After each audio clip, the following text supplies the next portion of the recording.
ہم کہتے ہیں اللہ کی ذات ہر جگہ پر ہے، اللہ کی ذات ہر جگہ پر ہے، ہر جگہ پر ہے اللہ کی ذات۔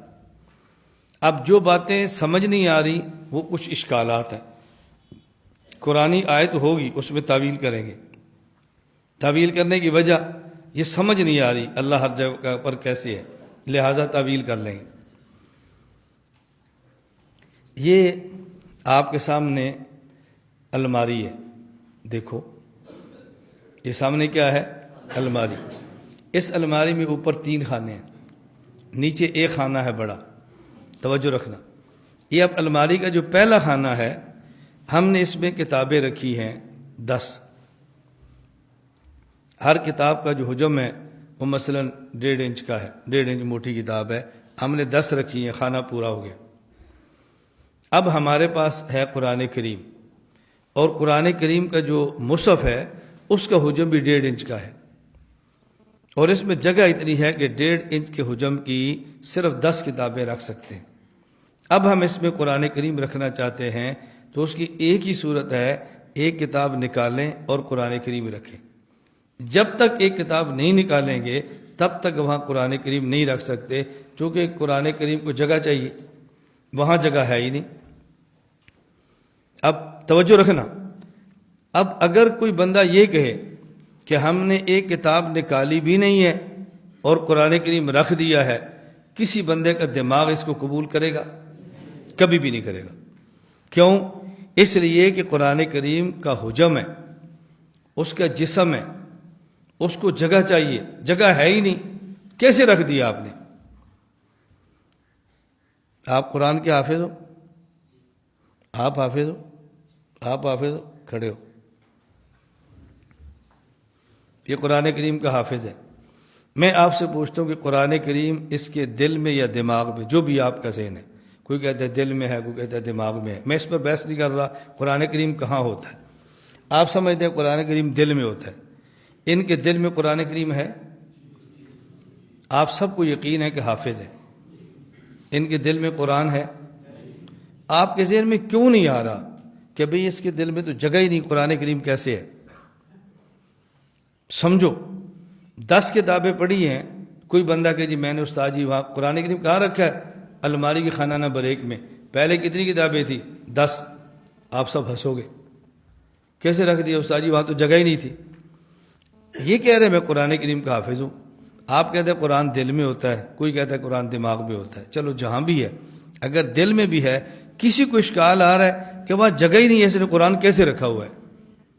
دماغ میں جگہ ہی نہیں ہے، قرآن کیسے رکھا ہوا ہے؟ یہی طالب علم کہہ دے میں نے قرآن و الماری کے خانہ نمبر 1 میں جہاں 10 کتابیں پہلے تھی وہیں رکھا ہے، آپ مان لو گے؟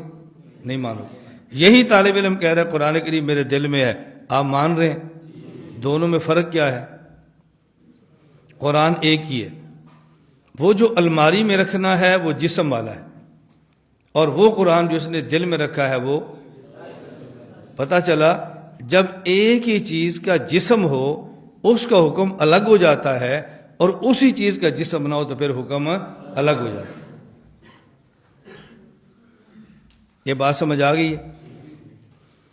دیکھو اس کے سینے یا دل میں قرآن ہے، کیونکہ حافظ ہے نا، میں اوپر بیٹھا ہوں، یہ نیچے بیٹھا ہے، کسی کے ذہن میں اشکال آ رہا ہے کہ استاد جی آپ بے ادب ہیں، دیکھو قرآن نیچے آپ اوپر بیٹھے ہیں، کسی کے ذہن میں اشکال آ رہا ہے؟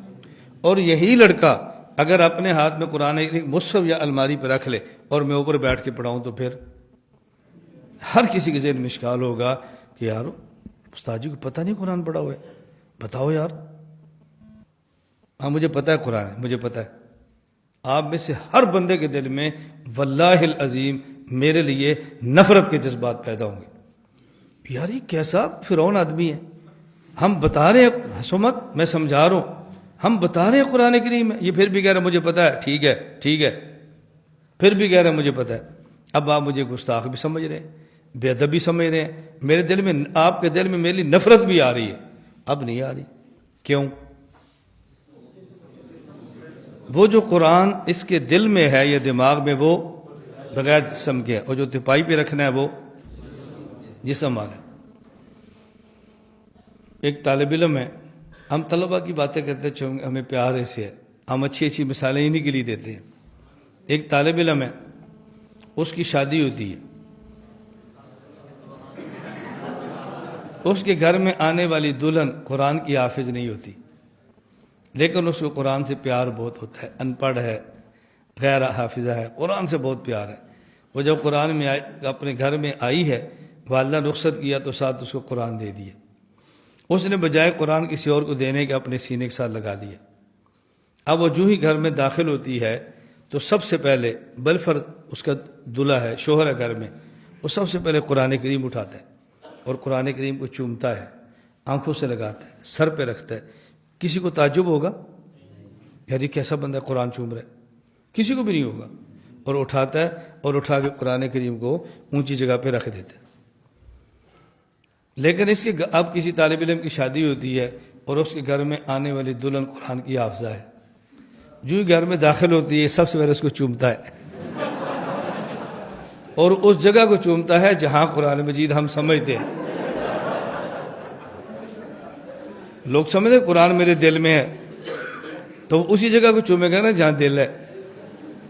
عورتیں دیکھ رہی ہیں،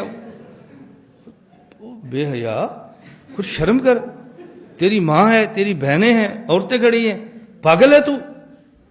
وہ کہتا نہیں میں تو قرآن کو چوم رہا ہوں۔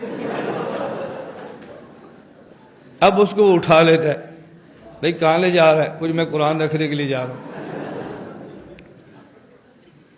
آپ بتائیں تعجب ہو رہا کہ نہیں؟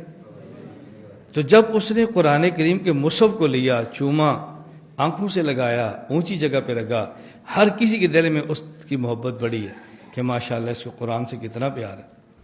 اور اگر یہی قرآن والی لڑکی کو یوں چومنا شروع کر دے، ہر بندے کو تعجب ہوگا، افسوس ہوگا، اس کو بے حیا سمجھیں گے۔ کچھ عقل کر، کچھ شرم کر، کیا کر رہے تو؟ فرق ہے نا جی، فرق ہے یہ نہیں؟ یہ بات اچھی طرح سمجھیں۔ شادی شدہ آدمی ہے، وہ گھر جاتا ہے، اس کی والدہ تھی، وہ بیڈ پہ بیٹھی تلاوت کر رہی تھی، تو دروازے کی دستک ہوئی، والدہ کو خیال نہیں رہا، وہیں قرآن بند کیا رکھا اور دروازے کی چلپ گئی۔ اب یہ آدمی اندر ہے تو قرآن جی بیڈ پہ دوڑتا ہوا جائے گا، قرآن جی اٹھا کے سینے سے لگا دے گا، اس قرآن کو نیچے نہیں رہنے دے گا۔ ایسے ہی ہے نا، ہر کسی کا خیال ہوگا بہت اچھا آدمی، ادب کا تقاضا تھا، ایمان کا تقاضا تھا۔ اور اگر والدہ دروازے پر یہ دستک دے، والدہ دروازہ کھولنے کے لیے آئے اور بیڈ کے اوپر اس کی حافظہ بیوی لیٹی ہو، تو یہ اس کو اٹھا کے اپنے سینے پہ رکھ لے گا یا اس کے سینے پر خود بیٹھنے کی کوشش کرے گا؟ اب یہ سیدھا دوڑتا ہو جائے اور اپنی لیٹی ہوئی بیوی کے اوپر پیار سے لیٹ جائے، بات سمجھو، ماں کے ذہن میں آئے گا میرا بیٹا غلط ہے؟ بولو۔ اگر گھر میں باپ نے دیکھ لیا، وہ یہ تو کہے گا بیٹا ایسے نہیں کرتے، مناسب نہیں ہوتا، تمہاری گھر والی ہے، اماں گھر میں ہے، دروازہ بند کرو، تم کیا کر رہے ہو؟ لیکن باپ اس کو برا کہے گا؟ بولو۔ اگر بہن کی نگاہ پڑ گئی، برا کہے گی؟ نہیں، اس وجہ سے کہ بیوی کے دل میں قرآن ہے، نہیں۔ دونوں میں فرق کیا ہے؟ جو ماں نے بیڈ پہ رکھا وہ قرآن جسم والا تھا، اور جو بیوی کے دل میں ہے وہ قرآن۔ ایک ہی چیز کا جب جسم و حکم الگ ہے اور جب جسم نہ ہو تو پھر حکم الگ ہے، دونوں میں فرق ہے۔ اب یہ بات سمجھ آئی، اللہ ہر جگہ پر ہے، دستور میں بھی ہے۔ یہ الجھن کیوں آ رہی ہے؟ جسم سمجھ رہے ہیں، اگر جسم نہ سمجھے تو پھر جب ہم کہہ رہے ہیں قرآن اس کے سینے میں ہے، آپ کو الجھن کیوں نہیں ہے؟ سمجھتے ہیں بغیر جسم کے، اور جب کہہ رہے ہیں اللہ یہاں بھی ہے، ستون میں کیسے؟ اب الجھن کیوں ہو رہی ہے؟ اگر اللہ کو اسی طرح بغیر جسم کے مان لیتے جس طرح قرآن کو بغیر جسم کے مانتے ہیں، اب ہر جگہ ماننے پر کوئی اشکال نہیں تھا، کوئی الجھن نہیں رہتی اللہ کو ہر جگہ ماننے پر۔ کیا الجھن ہے؟ میں یہ بات اس لیے کہہ رہا ہوں، باقاعدہ بیانات میں اس عقیدے کے منکر عوام کو ہم سے متنفر کرنے کے لیے باقاعدہ یہ ترتیب اختیار، اللہ ہر جگہ پر ہے، میری کرسی کے نیچے بھی ہے، خدا نیچے ہے، اوپر کرسی رکھی ہے، اور کیسے بے ادب ہو تم، الیاذ باللہ۔ الیاذ باللہ. یہ تعبیرات کیوں ہو رہی ہیں؟ ان کے ذہن میں ہے کہ اللہ، اور جب یہ ذہن میں ہوگا جسم والا نہیں ہے، قرآن ان کے سینے میں نیچے بیٹھا ہوا ہے، کیوں اشکال نہیں ہے؟ بغیر جسم ماننے کے پھر تو کوئی اشکال نہیں ہے، ہر جگہ پر ہے. اس لیے ہم کہتے ہیں اللہ کہاں پر ہے اور کیسے ہے؟ بغیر جسم. یہ بات سمجھ آ رہی ہے؟ اب کیا اللہ تعالیٰ بیت الخلاء میں بھی ہے؟ اگر آپ کہہ دیں نہیں ہے، عقیدہ ٹوٹ گیا، ہر جگہ پر ہے. اگر آپ کہتے ہیں ہے، تو ہو سکتا ہے آپ FIR کر دیں، گستاخ خدا ہے، اس نے خدا کو بیت الخلاء میں مانا ہے. ہو سکتا ہے آپ کے خلاف بندوں کو متنفر کریں. یہ سب کچھ کیوں ہو رہا ہے؟ توجہ رکھنا. جب ایک بندہ بیت الخلاء میں جاتا ہے اور حافظ قرآن ہے، دل میں قرآن موجود ہے، اور بیت الخلاء میں جائے، کہاں گیا تھا؟ بیت الخلاء میں. تو حافظ ہے؟ جی. کہاں قرآن ہے؟ جی میرے سینے میں ہے. تو قرآن لے کر بیت الخلاء میں گیا، کوئی اشکال نہیں ہو رہا. کیوں؟ بغیر جسم کے ہے. تو یہ جیب میں کیا ہے؟ جی قرآن مجید ہے. اتنا چھوٹا سا کیوں رکھا ہے؟ بھائی جی پاکٹ سے تلاوت میں سان. ابھی کہاں گیا تھا؟ بیت الخلاء. ساتھ لے کر گیا؟ جی میں بھول گیا ہوں، مجھے یاد نہیں رہا. کہہ رہا ہے کہ نہیں؟ میں گیا ہوں تو پھر کیا ہوا؟ تم کون ہوتے ہو؟ قرآن بیت الخلاء میں لے کر جا رہے. اب یہی اگر پاکٹ سائز قرآن آدمی جیب میں رکھ کے بیت الخلاء میں جائے تو قابل اشکال ہے، اور یہی قرآن دل میں رکھ کے چلا جائے تو قابل اشکال کیوں؟ یہ جو جیب میں تھا جسم والا تھا، اور جو دل میں ہے بغیر جسم کے. اللہ ہے لیکن کیسے؟ اشکالات کی بنیاد اس وجہ سے ہو رہی ہے کہ ہم اللہ کا جسم مان دیں، جسم کا انکار کر دیں جو ہمارا عقیدہ ہے. پھر کیا اشکال ہے؟ اور ہمارا تو عقیدہ ہے اللہ تعالیٰ بغیر جسم کے. یہ بات اب سمجھ آ رہی ہے؟ اللہ کہاں پر ہے؟ انکار کی وجہ سمجھ رہے ہو؟ اس کی وجہ سے تعویلات کرنی پڑتی ہے. نہیں جی مراد علم ہے، نہیں جی مراد قدرت ہے، نہیں جی مراد صفت ہے. یہ اس لیے انکار کرنا پڑ رہا ہے.